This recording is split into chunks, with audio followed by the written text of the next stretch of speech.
Hi students, good morning. Today we are going to discuss some important concept of continuation of last class. So in the last class we have obtained the expression for the Coulomb's law. Coulomb's law successfully explained the force of attraction or repulsion between the 2-point charges. How the force is exerted one on each other. That successfully explained by Coulomb's law, and that what we have obtained this expression F is equal to 1 by 4 pi epsilon q1 q2 divided by r square. By using this expression or by using this equation, we may find the force of attraction or repulsion between the 2-point charges. Right? See, what we got this expression, this is in the form of scalar. This is in the form of scalar. And the same Coulomb's law we are going to discuss in the form of vector form. That is our concept, Coulomb's law in vector form. In the last class, what we have obtained, that is in the form of a scalar. It is scalar is nothing but now this force is having only magnitude. It doesn't have any direction in this expression. It should have direction means I should represent like this. I should represent like this. It is, say, force of attraction or repulsion between the 2-point charges. However, it is true force will exert between the two charges, one on each other. Right? Now I came to know that in which direction the force is applying.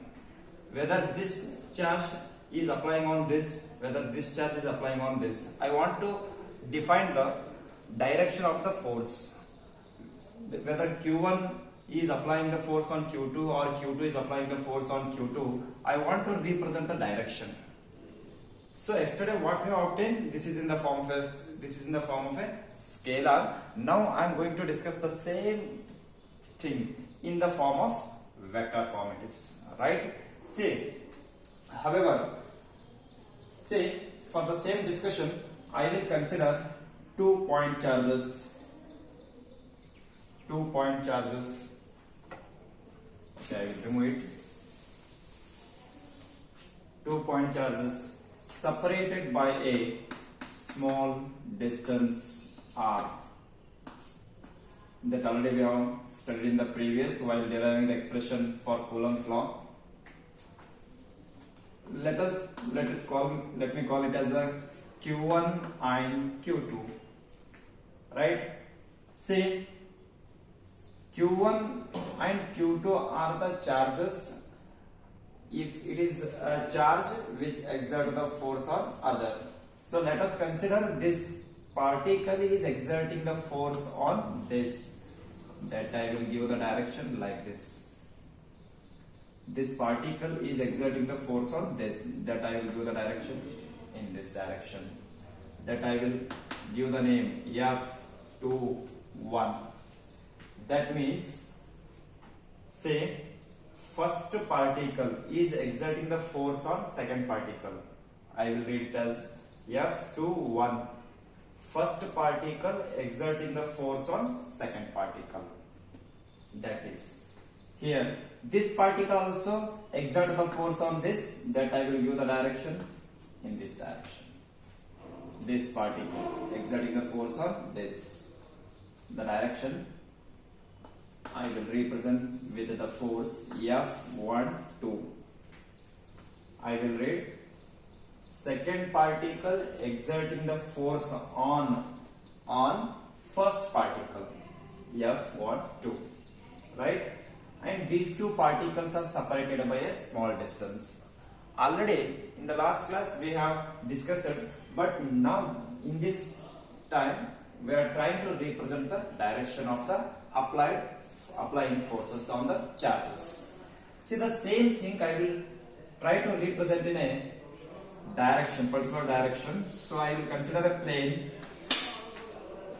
X, Y and Z. I will take this whole system and I will keep here the whole system. So that let us assume this is Q1 and Q2 the distance between the two charges is r. Distance between the two charges is r, and say distance of this charge from the origin of the plane I will take r1, and distance of the second charge from the origin is r2. r1 and r2 are the position vectors. I think the concept of position vectors already we have studied in first year syllabus, whether it may be in motion in a plane it is, right? Say the same figure, just I am keeping here, the same system I am keeping here. Say, right, here I will give the name F21, here I will give the name F12, right? F12 and F21 are the what? Forces acting one on each other, right? See, now I will write the unit vector, or in which direction the force is acting. Now let us assume Q1 is exerting the force on Q2, so that I have written F21. Q1 is exerting the force on Q2, so the direction of the force is in this direction, and I have written here F21. 1 means Q1 is applying the force on Q2. First particle is exerting the force on second particle, that I have written. So position vector I will write here, that is R21. R21. That means the direction of the charge from Q1 to Q2. 1 to 2, right? Q1 to Q2. Say, concentrate here. The direction of the charge. See, first charge is exerting the force on second charge. Force I have mentioned here, F21. Now, the direction of the charge, it is from Q1 to Q2. Q1 to Q2. That means on second particle force is exerting. See, on second particle 1 to 2, that is position vector R21. Like this we will represent this direction. Similarly Q2 also exert the force on this F1 written. For that position vector I can write R12 in this direction. That is what the direction of the charges from one charge to another charge, right? See, here what I have considered, that I will write here. Consider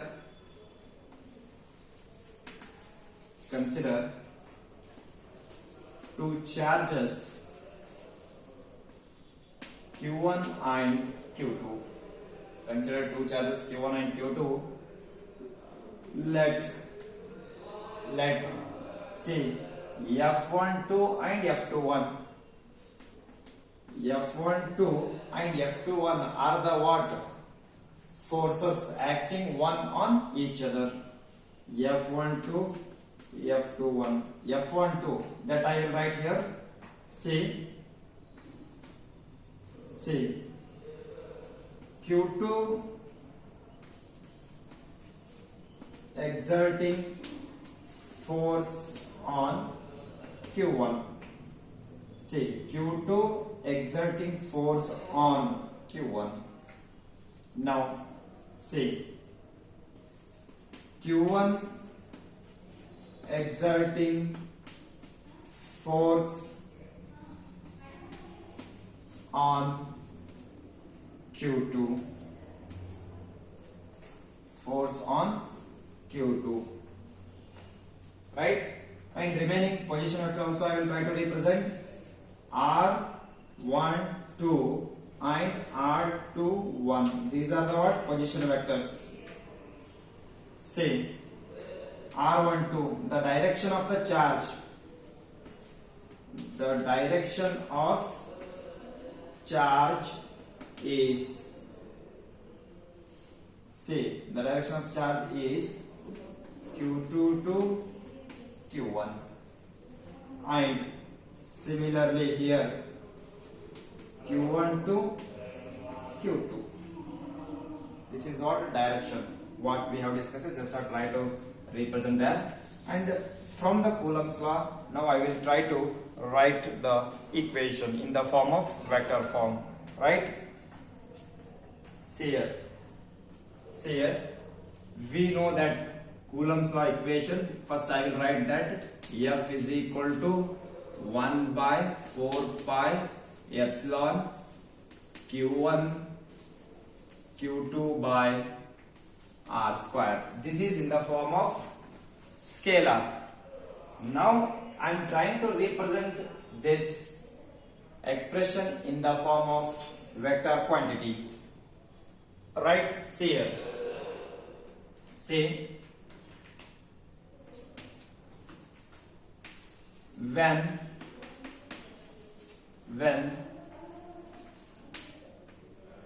Q2, say when Q1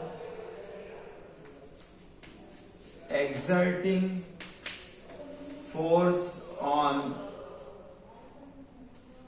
Q2, when Q1 exerting force on Q2, that I will define Q1 exerting force on what? Q2. So on Q2. Yeah, say Q1 exerting force on Q2 vector I will represent here, because I am having the direction, so that I have represented in the form of vector, that is equal to 1 by 4 pi epsilon Q1 Q2 divided by R21, I should write R21, right, square, and here I will write unit vector R21 cap, unit vector which represent the direction in a particular axis. See, we know that here we may define like this, right?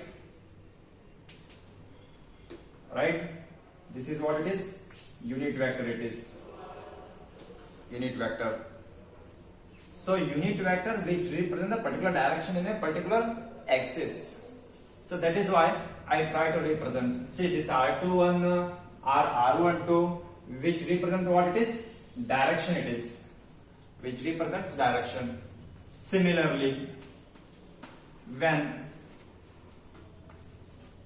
Q2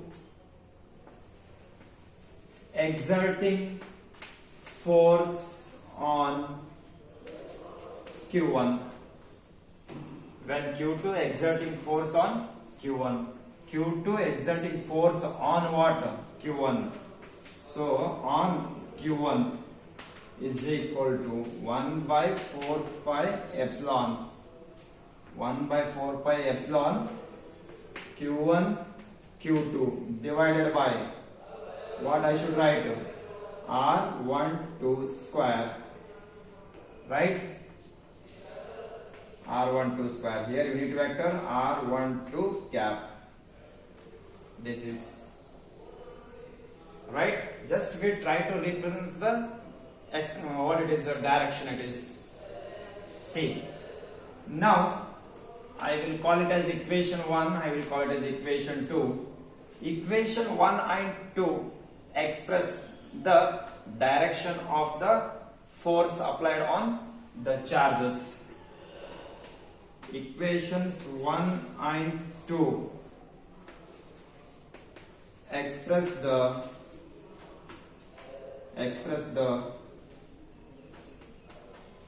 vector form of Coulomb's law. Vector form of Coulomb's law. See, what is the importance of vector form? Why should we study, or why should we express in the form of vector? Why it is not enough with the scalar quantity? What is the need of vector quantity? Why should we express this Coulomb's law or any other quantity should define in vector form. What is the importance? Let us discuss some importance things of what it is vector form on Coulomb's law. Say that I will define here. Just I will try to remove this. Okay, see here. The purpose of defining the Coulomb's law in vector form that we are discussing here.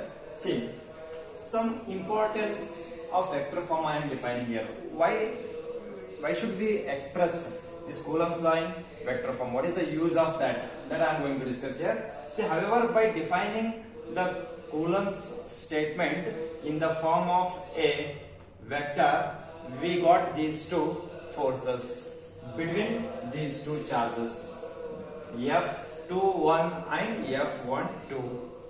See, just to go through these two equations, by observing these two equations, I can say that both the equations are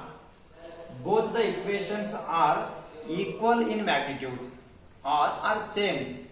Both the equations are equal in magnitude, but they are opposite in direction.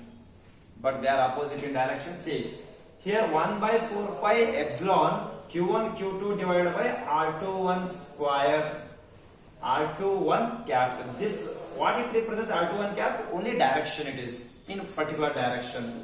See, from 1 to 2, from first charge to second charge, the direction. From first charge to second charge, direction it is. From first charge to second charge is going direction.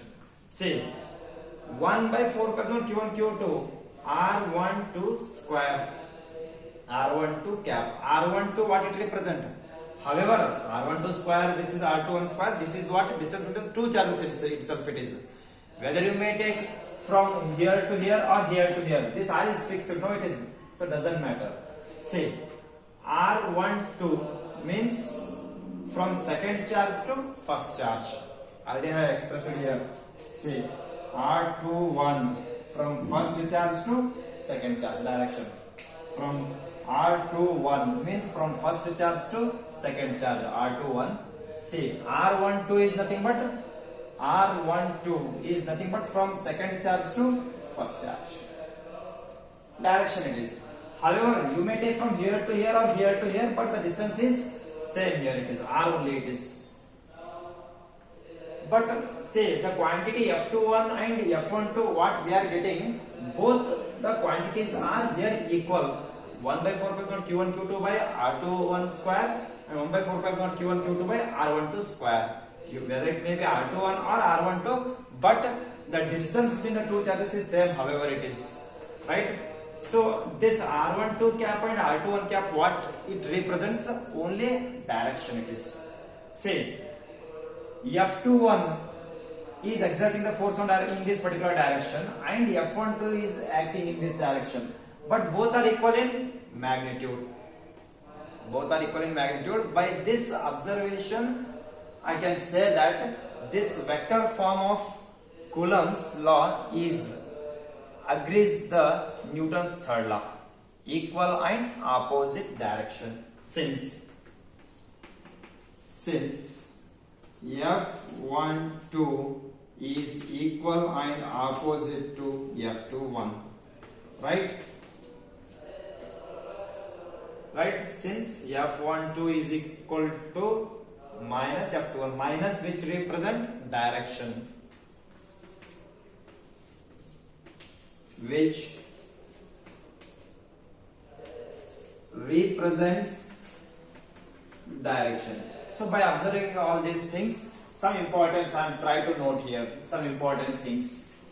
Say, let me write first importance of vector form in Coulomb's law. It is, see, this Coulomb's law or this vector form shows that see, this vector form shows that F12 and F21 are equal and opposite. Equal and opposite. Both are equal and opposite. Right? First particle, how much force exert on second particle? The second particle also exert same amount of force on this, but only changes direction. So this shows that this vector form shows that F12 and F21 are equal and opposite. So it agrees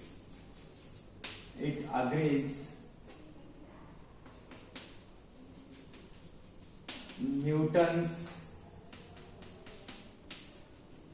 third law. It agrees Newton's third law, it is.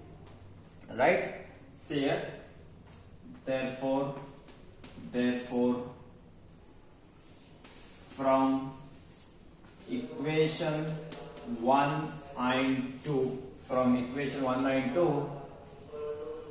I can say that F12 is equal to F21 but opposite in direction. Say this is only possible by vector form. We can't get this equal magnitude by the scalar form. It is. We did not get. See, initially what we have discussed in the last class, Coulomb's law, force of attraction repulsion between the 2 point charges. That means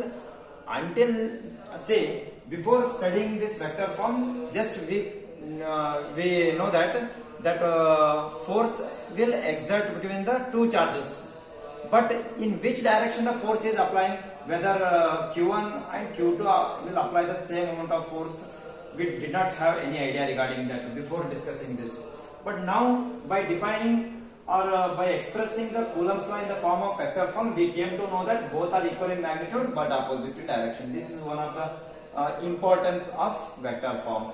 And one more importance of this vector form is say that I will remove here. To note this, pause the video. Okay, second one here. See, however, see, we know that F12 is equal to F21. See, these two forces figure. Just try to remember this figure. What I have drawn here. Q1, Q2, F21, F12. See, F12 and F21 are equal and opposite, and they are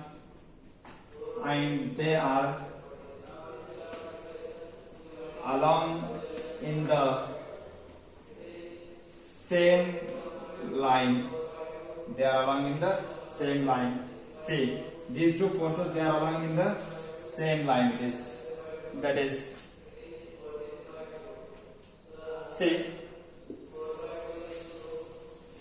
they are along in the same direction, and importance of this here, see, however they are along in the same direction, force is exerting between these two.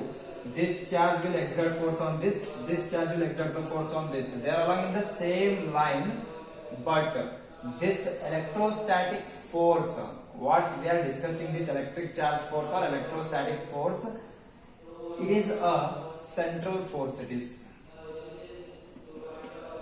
central force, because equal and opposite, whenever the two bodies are acting equal and opposite forces one on each other, that force will be central force.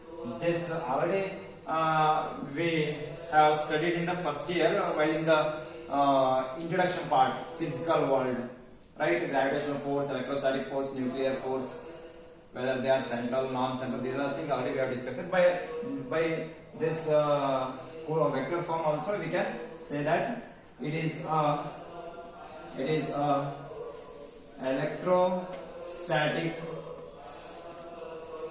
electrostatic force is a central force. Electrostatic force is central force. However, how we came to know this? By the direction. By the direction we came to know this. It is a central force. By the direction we came to know this, by the central force. But direction, to represent direction, we need to define vector form. It is not possible by scalar, right? So, however,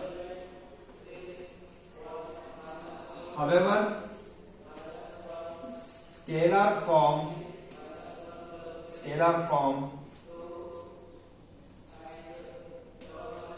does not shows such nature of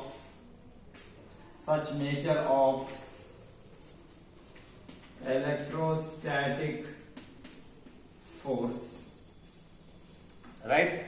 And say, and one more thing we can say this, both are equal and opposite means, see, first particle exerting the force on second particle by 5 Newton, and at the same time second particle also exert the force on first particle by 5 Newton only.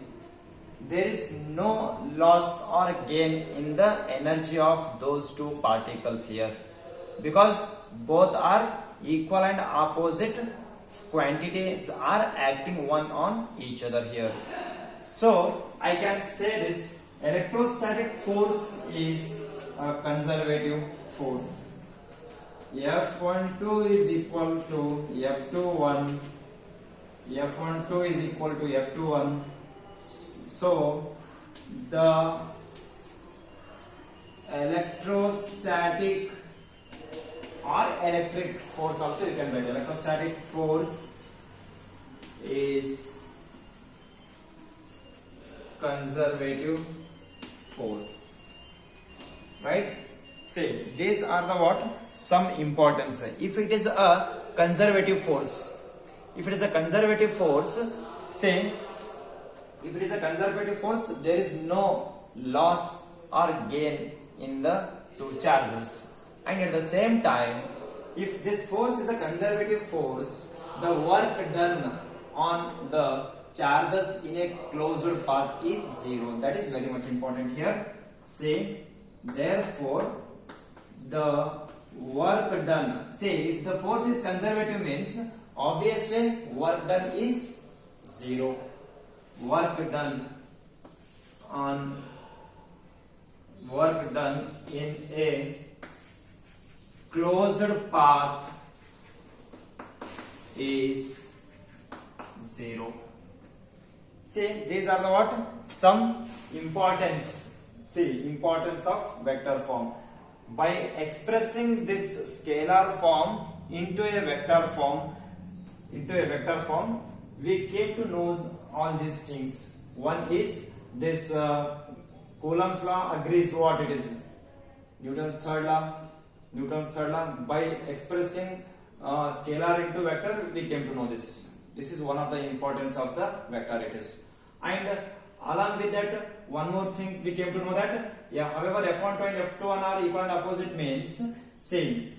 Electrostatic force, it is a central force. By defining or by expressing the direction of the forces only, we came to know this, it is a central force. However, say this is central force is the nature of what electrostatic force. However, this scalar, scalar form does not show such a nature of electrostatic force. It is only possible by vector form it is. And one more last important, that is electrostatic force is a conservative force and work done on a closed path is zero, right? Say this is what regarding the Coulomb's law it is. All about regarding the Coulomb's law, and Coulomb's law successfully explained the force of attraction or repulsion between the 2 point charges. And in the last class we have obtained this expression. By using this expression we may find force of attraction or repulsion between the 2 point charges. that what we have studied in the previous class, or this expression we got, charges are separated or charges are placed in air or vacuum. By assuming air or vacuum as a medium between the charges, we have obtained this 1 by 4 pi naught q1 q2 by r square. So constant of this 9 into 10 to the power of 9 we got constant of this. If there is a presence of medium between the two charges, if there is a presence of medium between the two charges, then how the force will exert one on each other? That is the question will arise here. Now let us discuss if the medium is present between the two charges, right? Okay, see, that is up to here what we have discussed, force of attraction repulsion between the 2 point charges by placing in a free space, that we have discussed here. If the medium is present between the two charges, then what is the force of attraction or repulsion, that we are going to discuss here. See, first I will write when the two charges are separated, by a small distance in a air or free space, then what will be the expression? We know that F is equal to 1 by 4 pi naught q1 q2 by r square, that we know, right? Say, however, that I am going to define here. First I will write the force of attraction repulsion between the 2 point charges in a air. Say, when two charges q1 and q2 are separated by a distance r in a free space or vacuum is given by we know that F is equal to 1 by 4 pi epsilon, howda, q1 q2 divided by r square, separated by a distance r in free space. So free see, epsilon means, yesterday I said epsilon is the notation of the medium present between the two charges. Epsilon naught is the notation for the if air as a medium, right? So because of that is the epsilon I have written here. So for that I will write here F naught. This is the what? Force in vacuum. So F naught is equal to 1 by 4 pi epsilon q1 q2 by r square. I will take it as equation 1. And say, now let us assume that if the medium is present, say the same sentence, say separated by when two charges q1 and q2 separated by a distance of r in presence of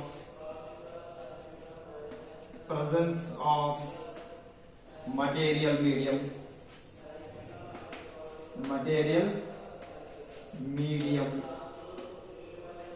then F is equal to, now the medium is there between the two charges, so our expression should be 1 by 4 pi epsilon. I will not write here because medium is there, epsilon. If medium is not there, initially F naught it is, right? Again q1 charge, q2 charge, the same charge we have taken, so q1 q2 divided by distance also r it is, so r square. So this force it is when the medium is present, that is equation number 2. Now see here, divide equation 1 by 2. You will get, by dividing equation 1 by 2, you will get the relation between F naught and Fm. See, F naught divided by Fm is equal to, see, F naught, what it is here? 1 by 4 pi epsilon naught Q1 Q2 by R square divided by Fm. 1 by 4 pi Q1 Q2 by R square. See, 1 by 4 pi cancel here. Epsilon naught, epsilon will not cancel. Both are different medium here. It is air, it is material medium. So it will remain as it is, 1 by epsilon. See, 1 by epsilon naught divided by 1 by epsilon will remain. Q1 Q2 by R square, Q1 Q2 by R square will cancel each other. So this will become, they say denominator goes to numerator, become means epsilon divided by epsilon naught. Right? This ratio I will represent. Say this is what it is. Ratio of the two mediums. One is material medium, another one is air medium. So this shows the relation between the two material mediums. So in general I will represent relative permittivity. Simply what you call this, epsilon naught, permittivity of free space you will call it is.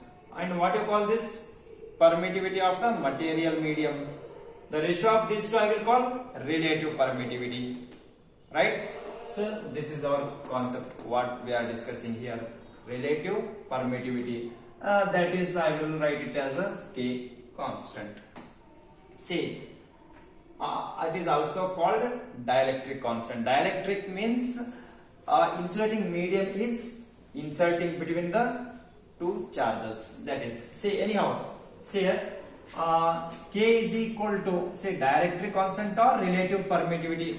Our definition, I will try to define the definition of this. This is very important definition. Say dielectric constant or relative permittivity is defined as the, by this equation only you may define this.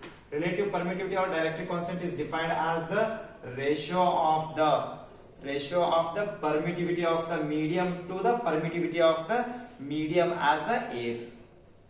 Right? Ratio of the, once again, ratio of the permittivity of the material medium to the permittivity of the air medium. Right? This is the definition of relative permittivity or dielectric constant. Or one more definition also we can define, one more relation we have. Relative permittivity is defined as the ratio of the force of attraction or repulsion between the charges by presence of air as a medium to the water, to the medium as material medium as a medium.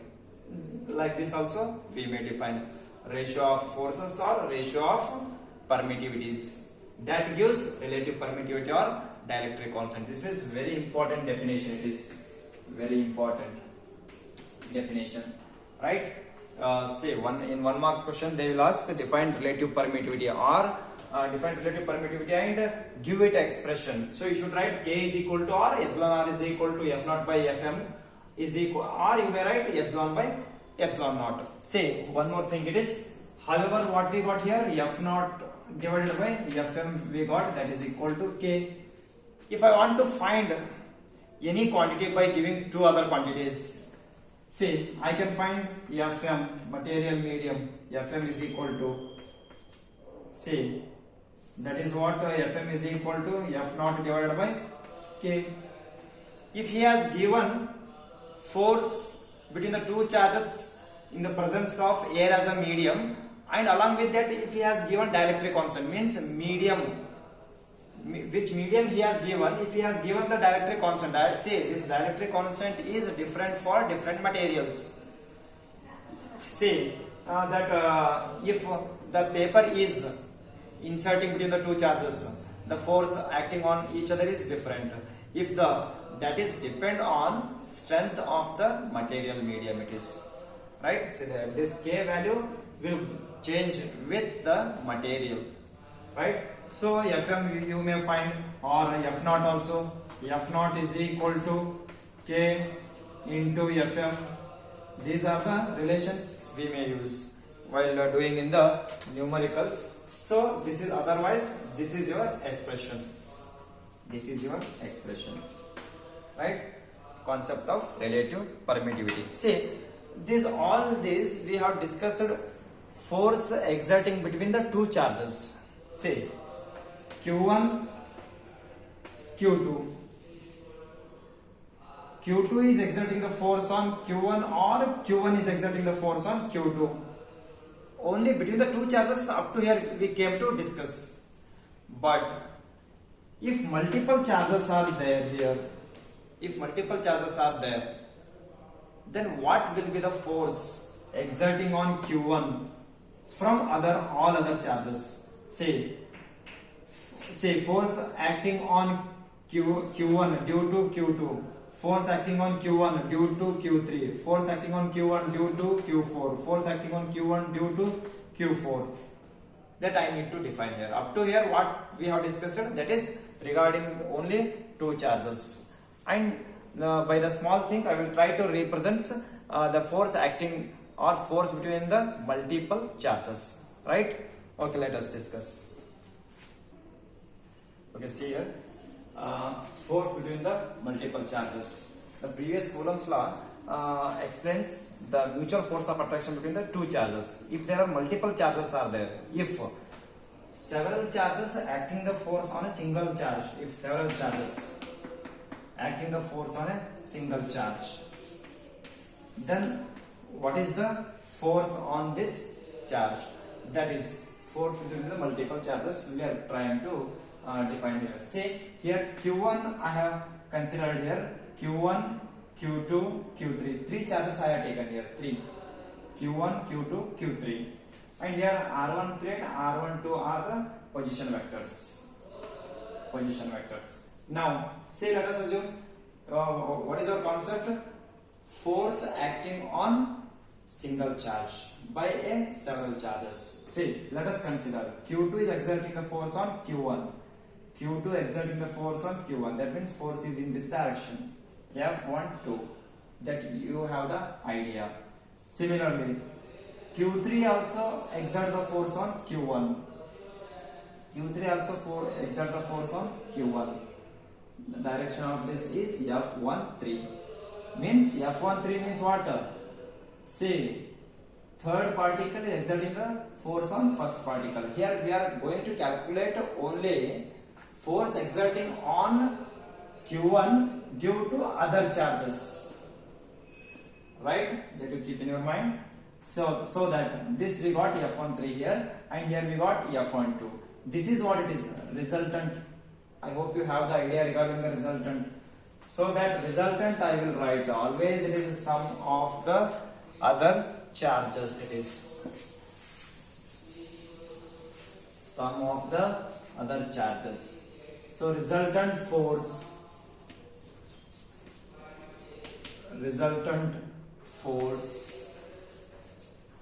F is equal to sum of other charges. F is equal to F12 plus F13.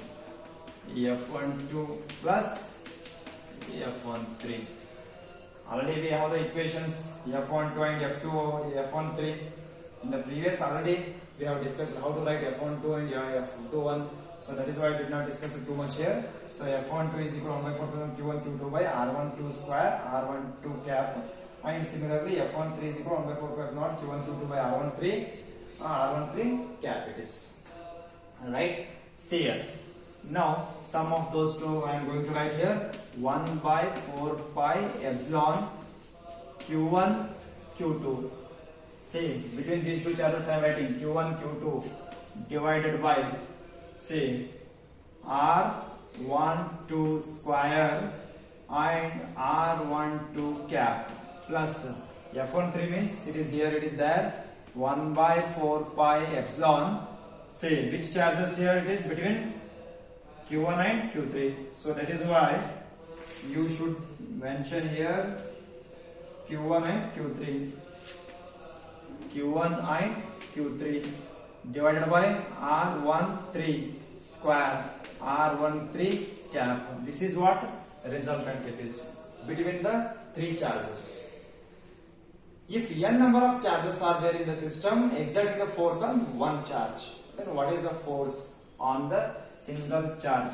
Let us consider n number of charges are there. All the charges are exerting the force on Q1 only it is. Then what will be the force? That I am going to discuss, that I am going to write here. It is very similar to this only. It is if system contains n number of charges, say Q2, Q3, Q4 dash dash dash Qn, then directly I will write a resultant like this by knowing this equation. So see, on Q1 due to Q2, on Q1 due to Q3, on Q1 due to Q4, like that up to on Q1 due to Qn.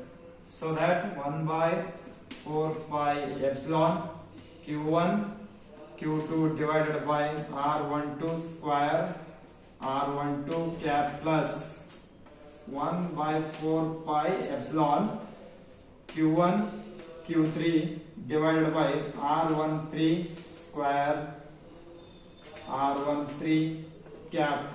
Similarly plus 1 by 4 pi mod Q1 Q4 divided by R14 square R14, like that, plus dash dash dash plus 1 by 4 pi epsilon naught Q1 Qn divided by R1n square R1n cap. This is our expression for force between the multiple charges if n number of charges exerting the force on Q1, right? So this finally also we can write in one more step. It is, see, in all the bits the Q1 is common here. Q1 is common. So Q1 I will take outside and the remaining part I will write in summation, because all the bits are in sum it is. So Q1 I will take outside, remaining 4 pi epsilon also common it is. Remaining I will write in summation of integer I is equal to 2 to n I will write, because why I am not writing I is equal to 1 to, already 1 it is there outside it is. So remaining start from 2 to 1 it is there, 2 to n. Here 2 to n, right? So R12, R13, like that the terms are there here, so that I will write here. Say remaining, see Q1 you have taken outside, no? Here I will write Qi divided by R12, R13, R1n. So R1 I will write. I means again 2 to n, right? This part R12, R13, R1n, R1 I again I will write. Where I is equal to 2, 3 dash dash dash n. This is our expression, right? So that what we have discussed here. See, this is what force between the multiple charges. Say if the charges are exerting the force on the other, say two charges are there here. This charge is exerting the force on other. Little I will take the charge far from this charge. Now I will check whether this charge is exerting the force on this. Yes, let us assume yes is exerting the force. Again I will take here. Now this time also let us assume the force is exerting the charge. Now I will take here. Now this time let us assume the force is not exerting on this charge due to this. That means the range of the charge is up to here or somewhere here, it is not here. That means the charge can exert the force on the other charge up to a certain range around us. That part we will discuss in the next class. It is very interesting. We will continue in the next class. Thank you.